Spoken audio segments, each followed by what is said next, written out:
pequenos, tudo bem com vocês? Hoje vamos dar início à nossa aulinha, né? Vamos cantar a música aqui do ônibus.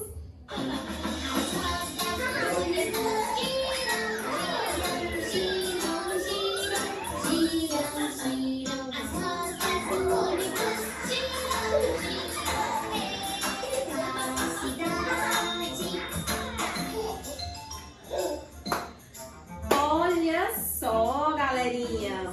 O nosso tema de hoje é o caminho até a escola. Olha só, o que é que você, quando vem pra escola aí, tem gente que vem de várias formas pra escola, na verdade, né? Tem gente que vem de carro, tem aluno que vem de ônibus, tem alunos que vem de bicicleta. Será que tem alunos também que vem de canoa? Será? Não sabemos, né? Porque tem criança que vem a pé, também caminhando, né, com a mamãe, tá bom? Vem de moto.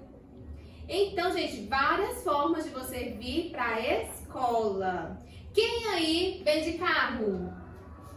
Você vem de carro? Legal, né? Quem aí vem de ônibus? Que mora bem distante, que tem que pegar transporte, né? O ônibus. Quem aí vem de bicicleta? A mamãe aí, ó, pedalando, né? E você vem de bicicleta com a mamãe. E de canoa, será? Não sabemos, né, gente? E quando você está no caminho para vir para a escola, passamos por alguns estabelecimentos. E aqui temos figura para representar. Passamos por farmácia, passamos por... que é isso? Padaria. E também passamos por supermercado, né? E entre outras coisas, pela pracinha, pela sorveteria, né? Até chegar na escola o caminho é longo e passamos por vários estabelecimentos, né? Postos de gasolina.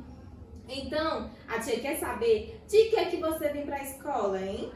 Pensa aí, de que é que vocês vêm pra escola? A tia vem caminhando, porque a tia mora muito perto da escola. É só 2 ruas, né? Então a tia vem caminhando. Mas se eu morasse bem distante, eu viria de moto. Como tem professora também que vem de moto para a escola, tá certo? Que mora muito longe. Então, esta foi a aula de hoje. O caminho até a escola. Beijo.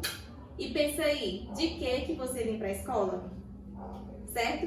E qual estabelecimento vocês passam também até chegar à escola? Então, ó, beijos e até a próxima!